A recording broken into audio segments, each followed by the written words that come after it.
Hi, kids. How you doing? Okay, so today we are going to be talking about the end of the war in Europe. That came to an end in early May of 1945. Then the fighting continued through the summer in the Pacific all the way until August of 1945. The official end date was September 2nd. So yeah, we have in the spring of 1945, the German army sort of collapses. We're gonna read about that, and then we will read about kind of the discovery of the Holocaust, which, believe it or not, nobody in America or Great Britain, had any real idea of what had been going on. There had been rumors about that sort of thing, but people kind of ignored it, figuring it can't be that bad. We'll read about that, and then we'll read about the very end of the war, where the Soviet Red Army uh, conquers Berlin. Hitler commits suicide, and the war comes to a complete end. So let's take a look at the article, and if you could, please follow along while I read. World War II: The End of the Axis, Europe. The floodgates open. After the U.S. Army defeated the Germans in the Battle of the Bulge in early 1945, nothing could stop the Allies from entering Germany. The German army fell back again, and for the first time in either world war, German civilians began to feel the terror of the war in their own country. As frightening as the idea of the Americans and British invasion was to Germans, something infinitely more terrifying was happening in the East. The Soviet Red Army was coming. Red revenge. The war in Eastern Europe was exceptionally brutal. While the accepted rules of warfare were usually followed between the Germans and the Western Allies, none of this applied in the East. When the German army and the SS swept across the Soviet Union from 1941 to 1943, they executed millions of Soviet citizens. These people were Jews, communists, and those who were suspected of not cooperating with the Germans. In 1944 and 45, as the war turned against the Germans, the Soviets sought revenge. The Soviet Red Army first entered German territory in the northern German state of East Prussia. Soon after, stories of rape and murder of civilians by Soviet soldiers were common. The terror was so widespread that virtually all Germans who could left the territory and went back to Germany itself. Today, the area that was once German and known as East Prussia is now Russian territory. It is now known as the Kaliningrad Oblast. There are almost no Germans left there. East Prussia was only the beginning. Worse was feared when the Red Army entered Germany itself. German soldiers were aware of what was going on and were also aware of what they had done themselves while in the Soviet Union. They fought ferociously, but not because there had been any hope of victory in the war. They did it to buy enough time for the women, children, and the elderly of Eastern Germany to flee west, hoping to be captured by the Americans and not the Soviets.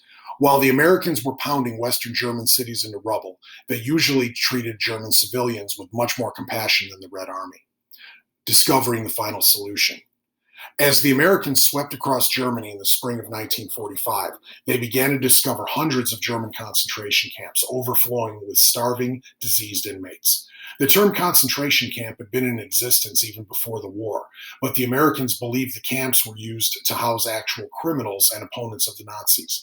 They were shocked to find thousands of prisoners whose only apparent crime was to have been Jewish.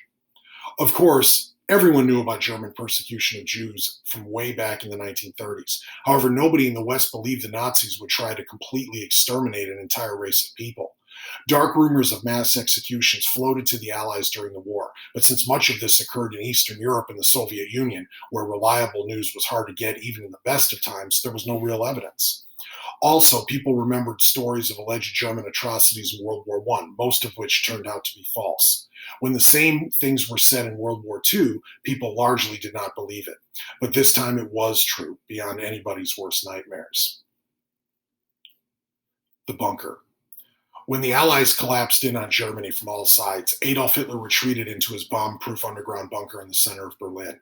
He had been seen only rarely since the summer of 1944, when a group of German army generals tried to assassinate him as a possible end to the war, while Germany was still in control of its own land. The plot failed. The generals were rounded up by the SS and executed for their role in trying to kill Hitler.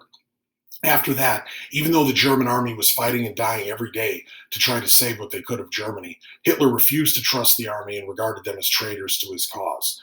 Meanwhile, the German army fought on, using boys as young as 12 to fight the millions of Soviets pouring into Germany. And there you see a picture of Hitler right before he committed suicide, sort of awarding medals to the kids that they were using to fight the Soviets. By that time, this was pretty much all that they had left. And you can see those kids are middle school aged, younger. And that's what they had by May or April and May of 1945. Increasingly out of touch with reality, Hitler stared at maps and directed army troops that were annihilated by the Soviets months earlier to mount attacks. When these attacks failed, he would hysterically scream that everyone in Germany was against him, and the best thing would be for Germany to go down in a flaming ruin. He long ago decided that he would also die in the final battle. If his dream of a Nazi Germany were to die, then Germany itself would die too.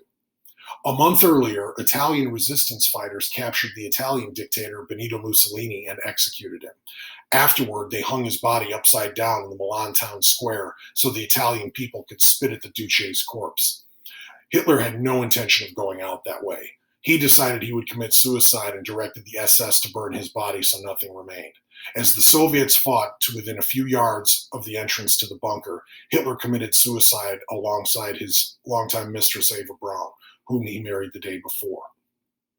With Hitler dead, Admiral Karl Dönitz, whom Hitler had appointed his successor, contacted the Allies about a surrender.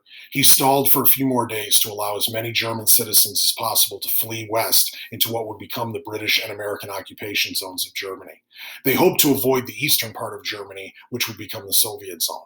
He finally surrendered Germany to the Allies on May 8, 1945, ending almost 6 years of agony in Europe. And there you see Soviet soldiers putting their flag up on what was called the German Reichstag. It was their legislature building, which really hadn't been used very much, but that was the building that they had kind of decided that was the symbol that Berlin, which you can see in the background, almost totally destroyed. That Berlin was Soviet territory at that point. And then that started the period known as the Cold War, which we'll read about down the road, that lasted until 1989, 1990, 1991, depending on what definition you use of the end of it. But the city of Berlin was right in the middle of that. So, really, there were, that legacy of World War II lasted until, somewhat recently in world history. So in our next reading, we're going to read about the end of the war in the Pacific, which is the official end of the war where the fighting actually stops for good. All right, see you then.